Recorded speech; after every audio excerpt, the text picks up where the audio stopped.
We're going to open at 2 Corinthians 1, verses 3 to 7. Now I've got the New Living Translation. All praise to God, the Father of our Lord Jesus Christ. God is our merciful Father and the source of all comfort. And this passage, in this version, several times talks about comfort. The word in the Greek is the word parakletos. And so in John's Gospel, on several occasions, he refers to the Holy Spirit as the Paraclete. It's translated often in ours as the advocate or the counselor. When Jesus says, I'm going back to the Father, he will send you another Paraclete. It's this word of someone who comes alongside to encourage, to strengthen. It's not just comfort like, you've fallen over and hurt yourself and God's going to pat us on the back. God wants to strengthen us, because in coming to him, it doesn't mean there's no more suffering. Everything's all neat and tidy. And come to Jesus and everything will be fine. Actually, I've found often for people, as they come to Jesus, the opposite begins to happen first. So I was talking to a friend who's kind of recommitted his life to Christ. And I said to him, as you do this, just be aware, in the coming weeks, you're likely to find opposition arising that you didn't expect. Because particularly when people are new to things of faith, the enemy does not want them to grow in their faith. And so that's been my experience over 30-something years as a Christian. If we're pressing into the things of God, we should be expecting there's opposition coming. But we need to be hope-filled, Christ-centered, encouraging people. People join communities for various reasons. And so if I ask people, often things I hear, I can seek out others to provide support for me.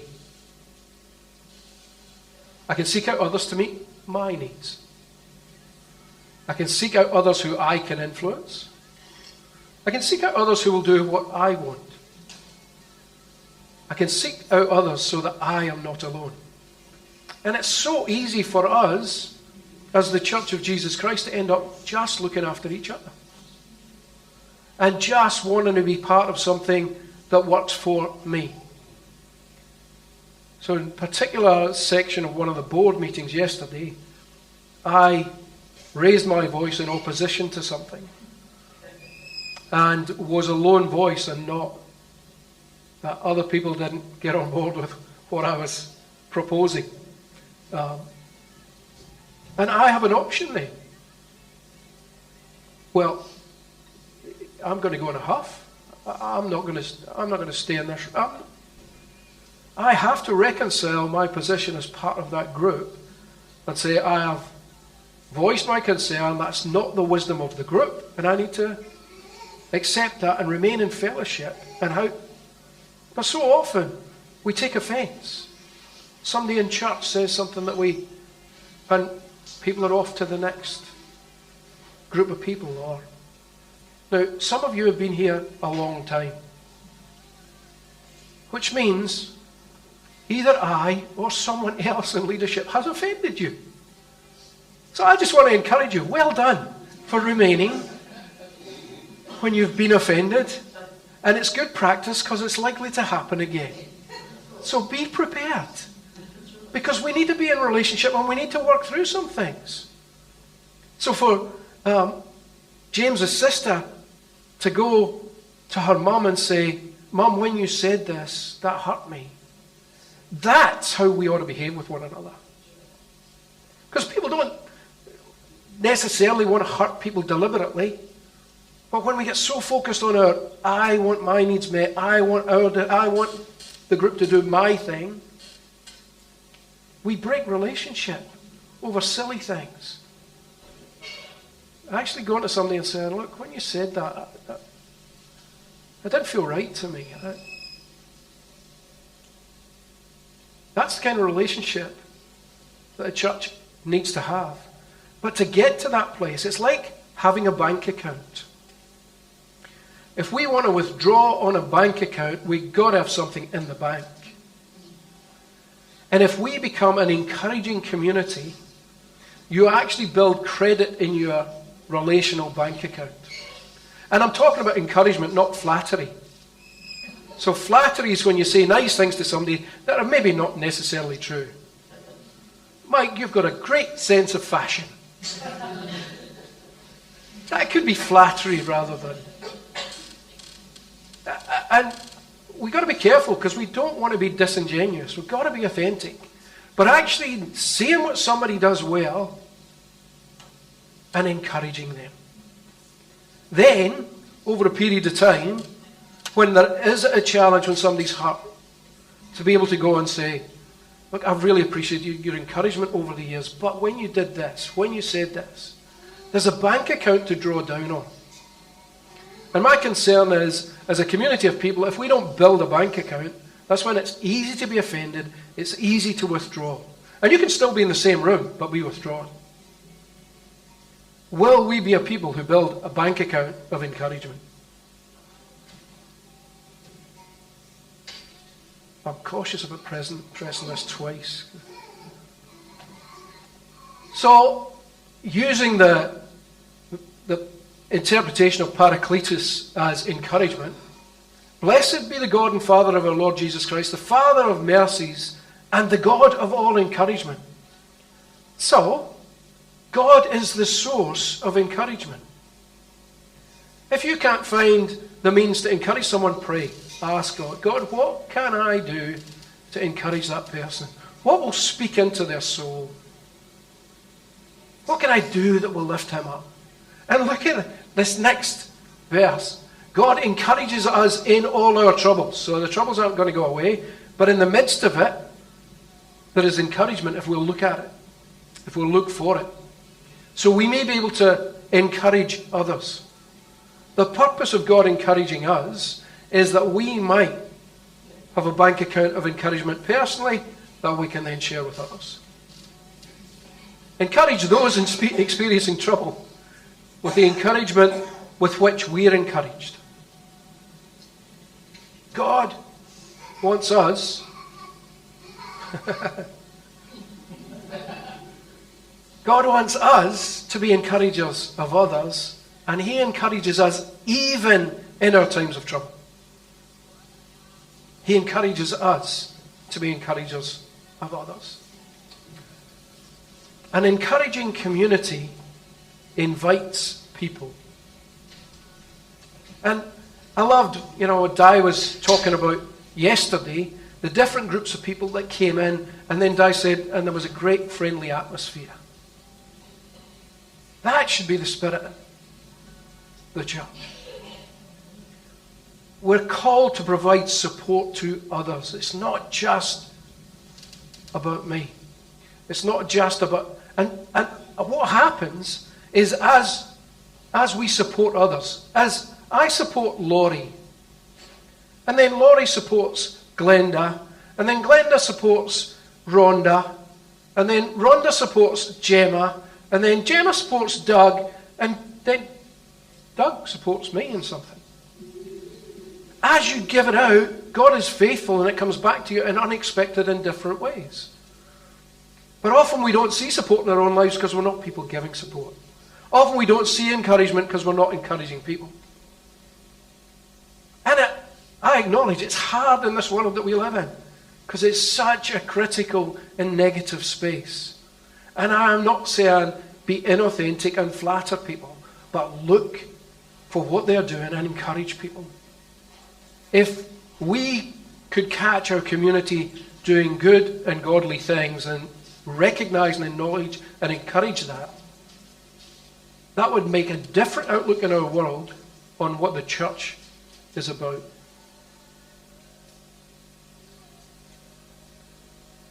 We need to seek out others to meet their needs. And then the cycle begins to happen. Seek out others who we will listen to.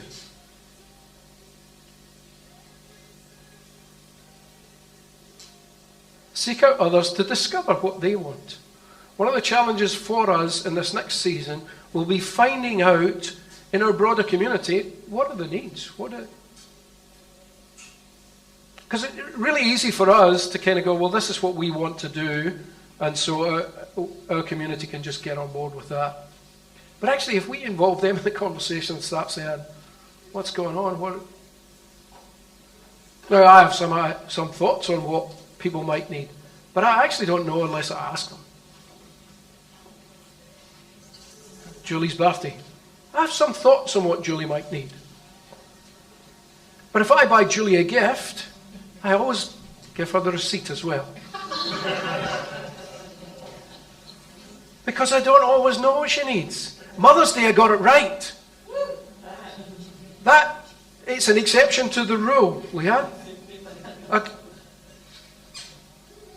But I don't, and we don't, none of us do, always know exactly what, so we need to ask. And seek out others to preclude them from being alone.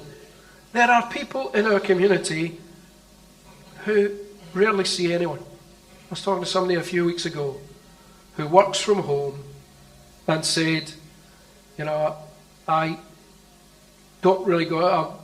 I get food delivered.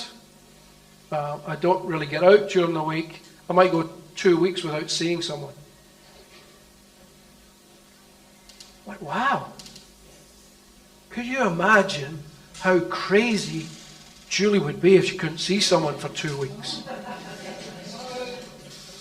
But it impacts all of us because we are relational beings. We're created in the image of a relational God, and we need one another. We need people. We're not created to be isolated. And there are people in our community who are. We need to find them and help them.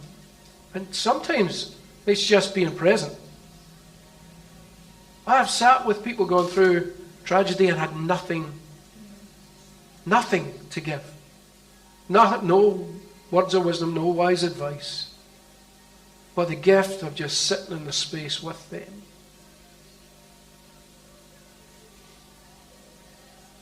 Hebrews, writer to the Hebrews says this: let us think of ways to motivate one another. He's talking to the church. To acts of love and good works. And let's not neglect our meeting together.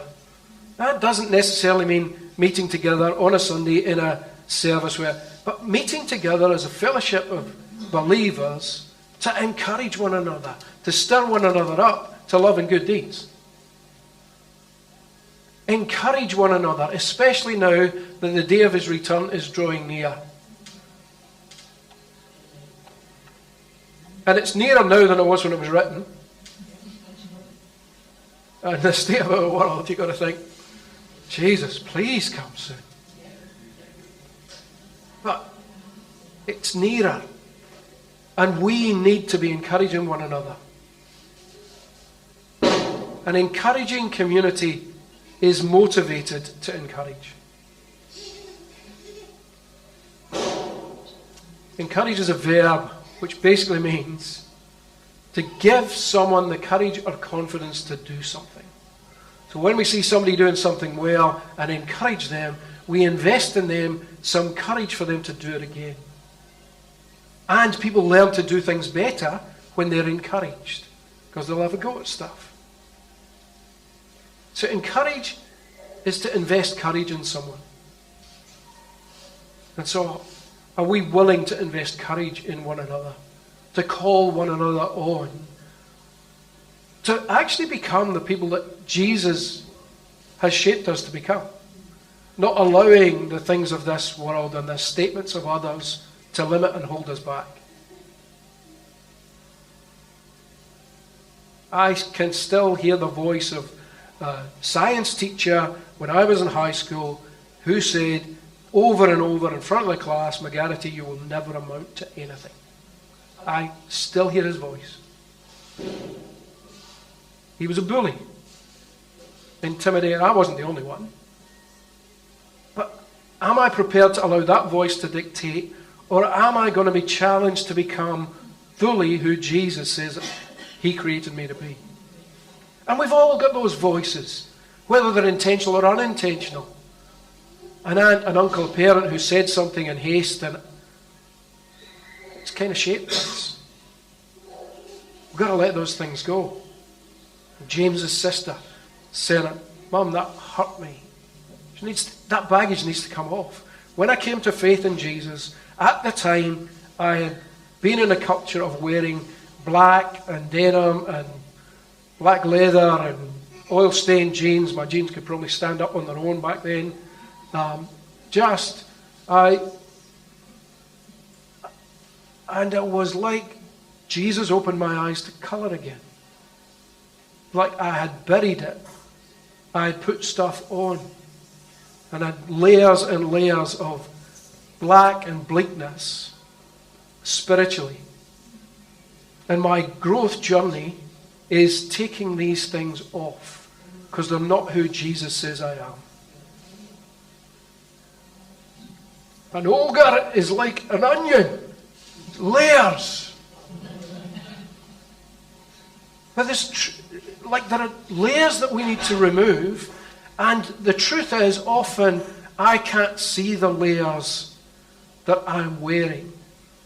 I need someone who loves me enough to go, why are you wearing that? Now, people often do that to me, but spiritually, why did that trigger you to behave that way? Oh, okay. I didn't realize. And we've all got that stuff, and we all need people who love us enough in a community to build encouragement to the point where we can actually have honest conversations. Who is the other that you could invest courage in? I want you to close your eyes for a second. Who is the other? Who is a person in your life? Picture them in your imagination. Who is a person in need of courage in your life that you could invest some courage in?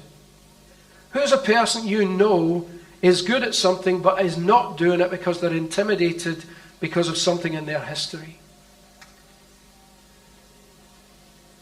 I've heard Greta say to people at times, people have said, oh, I can't paint, I can't draw. I've heard Greta say, everybody can paint, everybody can draw. And I can still sense some people in the room going, yeah, but I can't. It's not true. And that's the same, we're all wired and gifted for something, a contribution to the body of Christ. And we know people who don't do it because they lack courage. Who is that person? Who's the other that you could invest courage in this week? Remembering that God is the source of encouragement. So if we can't find it, we need to go to Him. God, my friend